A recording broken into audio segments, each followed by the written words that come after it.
네, 안녕하세요. 정준입니다.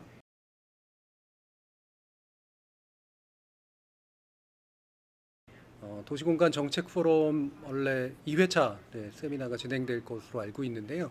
원래 김진애 의원님께서 이제 저한테 예전에 한번 부탁을 주셨는데 제가 일정상 또 함께하지는 못해서 아마 아쉽기도 하고요. 좀 죄송한 마음도 좀 있습니다. 네, 이런 되게 중요한 이슈 영역을 가지고 많은 또 의원님들이나 정치인들께서 관심을 갖고 정책적인 논의들을 진행하고 이게 우리 이후에 생활과 삶을 결정하는 데 있어 상당히 큰 의미를 갖는 그런 논의들이 계속되지 않을까 생각을 하고요.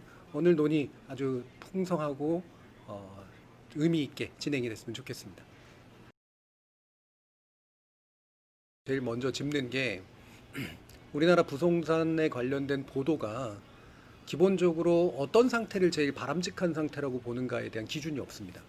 예를 들면 뭐 집값이 장기적으로 올라가야 된다라든가 안정화돼야 된다라든가 아니면 떨어져야 된다라든가 뭐 이런 식의 것들, 뭐 전셋값도 역시 마찬가지일 테고요.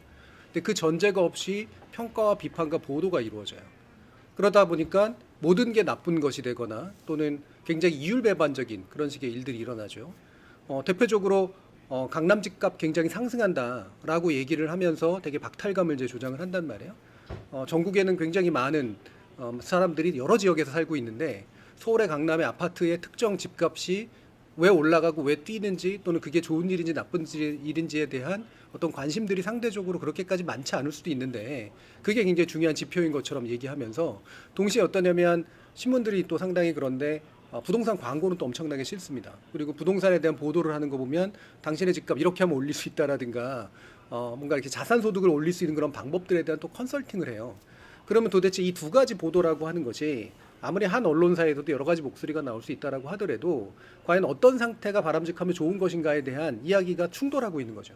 두 번째로는 이제 정치 기사로 모든 게 처리가 됩니다. 외국 같은 경우는 이제 비교해 보면 둘 중에 하나가 돼야 돼요.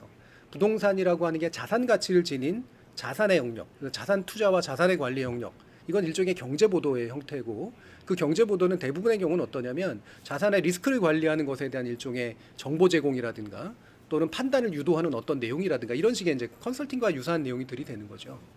또 다른 영역에서는 뭐냐면 주거 정책에 관련된 영역이 있습니다. 결국은 자신이 살아갈 집을 사들이는 방식이 될 거냐, 아니면은 뭐 월세라든가 전세 같은 방식이 될 것이냐, 또는 공공 임대 형태가 될 것이냐 이런 것들을 이제 선택하게 만들어 주는 거죠. 이거는 굉장히 공공 정책적인 측면들이 있는 거죠. 이 공공정책은 주거의 관점에서 어떻게 주거를 안정화시켜서 이 공공정책이 이를테면 민간이 얼마만큼 공급해주고 그다음에 공공이 얼마만큼 공급해주고 이런 식의 이제 정책하고 연관된 부분이 돼야 되는 거죠. 그러면 만약에 보도가 이루어지려면 자산이면 자산에 관련된 보도 영역으로 따로 떨어져야 되고 그다음에 주거 정책이면 주거 정책에 관련된 영역으로 떨어져야 되는데 이게 막 섞여서 나옵니다. 그리고 이게 경제 면에도 나오고 사회 면에도 나오고 뭐 문화 면에도 나오고 광고 면에도 나오고요. 그리고선 일면을 늘 장식하죠. 일면이라고 하는 건 대부분 정치 기사잖아요. 정치적인 유불리의 관점에서 불만을 조직화하기 위한 그런 식의 이제 보도들 또는 공포를 과잉하게 자극하기 위한 보도들 그런 모든 것이 정치화된 그런 보도다라는 게 두 번째 문제가 됩니다. 그리고 세 번째는 우리가 적어도 정책 평가를 하려면요 내세운 목표와 수단과 이것이 결과가 어떻게 일치하거나 불일치하느냐에 대한 평가가 필요하거든요. 그런데 지금의 정책 평가의 방식이라고 하는 것은 목표에 부합한 수단이냐 그 수단에 의한 결과가 잘 나타나느냐를 논리적으로 평가하는 방식이 아니라 목표도 흔들리고 수단도 제각각이고 결과도 제각각이라는 거죠. 이거는 정책 평가가 아니에요. 정책 평가는 목표가 일단 같다라고 전제하고 그게 수단이라도 채택했거나 결과를 목표한 대로 빚었는가 이 부분에 대한 평가가 또 일어나야 되는 거거든요. 이 영역이 상당히 부족해요. 정보를 주지도 못하고 분석도 굉장히 부족하고 그러니까 해설은 굉장히 약한 상태에서 의견이 난무하는 그런 기사들이 대부분의 이제 부동산 보도라는 이름으로 자행되고 있다라는 거고요. 마지막으로 이제 네 번째는 기사가 너무 많습니다.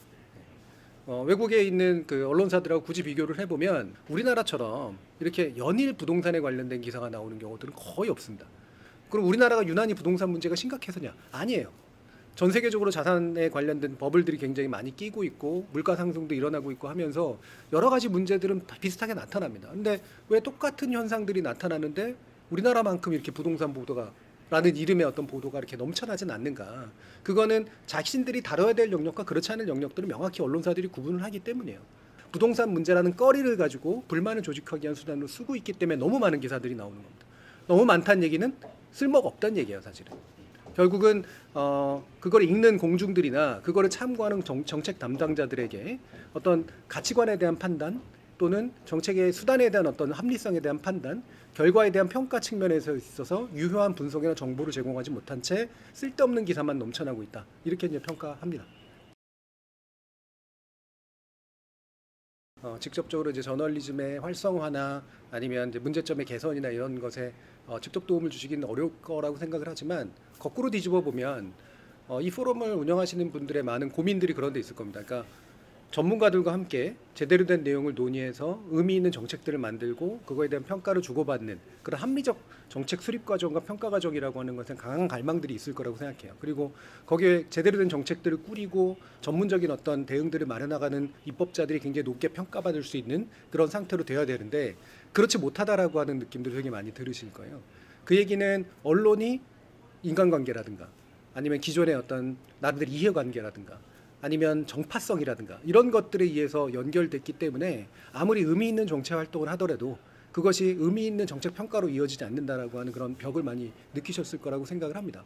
그래서 좀 좋은 메시지를 만들어서 좋은 메시지를 발산하기 위해 공영방송이라든가 대한매체라든가 이런 것들에 대해서 끊임없이 연결성을 높이시려는 노력을 좀 해야 될 것 같아요. 모든 언론이 그렇게 취급해 주진 않기 때문에 대안적인 또는 기성의 것들 가운데서도 좀 의미 있는 관계 수립, 전략적 관계 수립 같은 거를 좀 해주시면 저널리즘 개선에 굉장히 도움이 되지 않을까 생각하고요.